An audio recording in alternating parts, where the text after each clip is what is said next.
મિત્રો, દીકરાને માતાએ કહ્યું, તૈયાર થઈ જા, તને છોકરી જોવા આવે છે.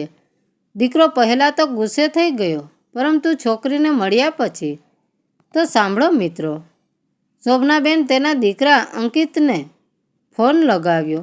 બેટા, તારા માટે એક છોકરી તમે પસંદ કરી રહ્યા છીએ.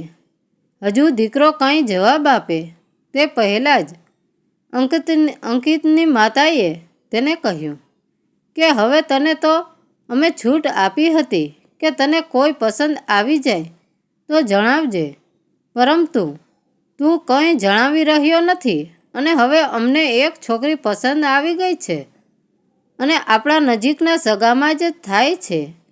એ પરિવાર સાથે આપણે દૂરનો સંબંધ પણ છે અને પરિવાર વિશે આપણે સાંભળેલું પણ છે અને ઘણી વખત જોયેલું પણ છે. સારો પરિવાર છે. એક વખત તું અહીં આવીને તેને મળી લે, વાત કરી લે, પછી આપણે તારા લગ્ન ફાઇનલ કરી દઈએ.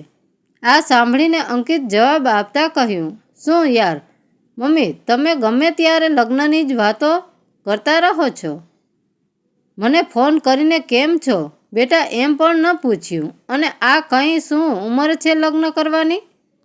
મને થોડા દિવસ તો શાંતિથી એકલો રહેવા દો યાર. અને આપણે તો જોયું જ છે ને, મોટા ભાઈ કેટલા ઉતાવળા હતા લગ્ન કરવા માટે. સુંદર સુશીલ કન્યા અને સારો પરિવાર છે એવું કહીને આપણે ભાભીને ઘરે તો લઈ આવ્યા, પરંતુ એ પૂર્વી ભાભી ઘરે આવ્યા પછી શું થયું તે ભૂલી ગયા કે શું? મને લાગે છે તું ખરેખર ભૂલી જ ગઈ છે. એ બધું યાદ કરી લે. અને હું અત્યારે લગ્નનો વિચારી રહ્યો નથી. મને જ્યારે લગ્નનો વિચાર આવશે ત્યારે હું તને જણાવીશ. અત્યારે ઓફિસમાં છું અને કામ કરી રહ્યો છું, એટલે ફોન કાપી રહ્યો છું. આટલું કહીને અંકિતે તેની માતાનો ફોન કાપી નાખ્યો. શોભનાબેન થોડા નાખુશ થઈ ગયા. નિરાશ થઈને તેના પતિને કહ્યું કે આપણો છોકરો પણ ગજબનો છે. જો એ અહીંયા હોત તો તેને ગમે તેમ કરીને મનાવી લેત, પરંતુ એટલો દૂર જ રહે છે કે હું કંઈ કરી શકતી નથી. અંકિતના પપ્પા ખૂબ જ શાંત સ્વભાવના હતા. અંકિતને પણ સારી રીતે ઓળખતા હતા. તેને તેની પત્નીને સાંત્વના આપતા કહ્યું, જો શોભના, તું ગમે તે કહે, પરંતુ તારો દીકરો કહી તો સાચું જ રહ્યો છે. આપણે બધા સગાઓની વાતોમાં આવીને સંબંધ તો કરી લઈએ છીએ, પરંતુ બાદમાં જે દગો મળે છે તે ખાઈને ભાન આવે છે કે આપણે શું કરી લીધું. જો એક વખત ના પાડી દીધી હોત તો આજે તેની પાછળ આટલા બધા સંબંધ ખરાબ ન થયા હોત. આ શબ્દો કાને પડ્યા કે તરત જ શોભનાબેનને તેના મોટા દીકરાના લગ્નની વાતો યાદ આવવા લાગી.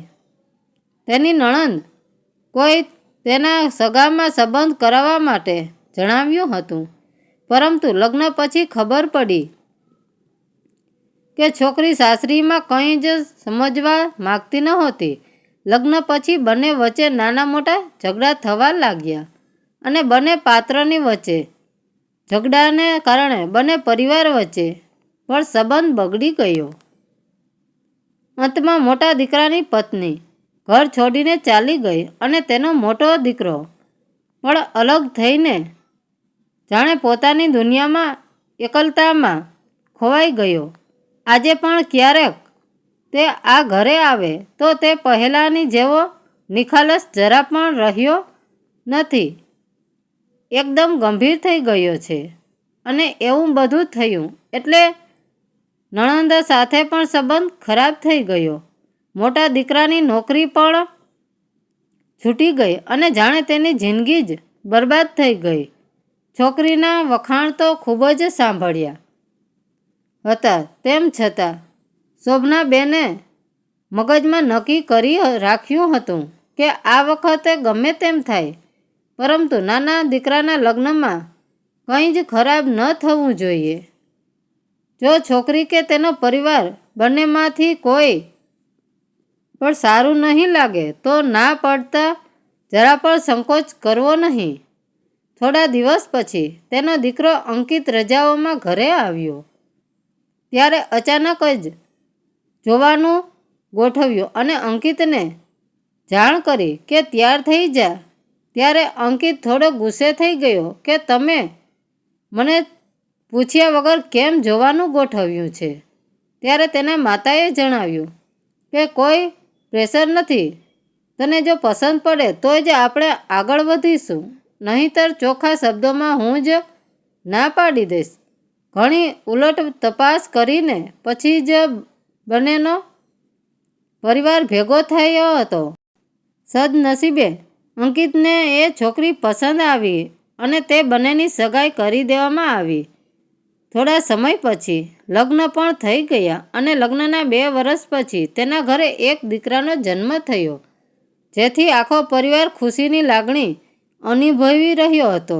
પરંતુ અંકિતની માતા શોભનાબેન એક બાજુ ઘરમાં દીકરી આવવાની ખુશીમાં અત્યંત ખુશ થઈ ગયા હતા, પરંતુ તેના હૃદયમાં ખૂણામાં એ વાત હજુ પણ ખટકી રહી હતી કે તેનો મોટો દીકરો કેવો એકલતામાં જીવી રહ્યો છે.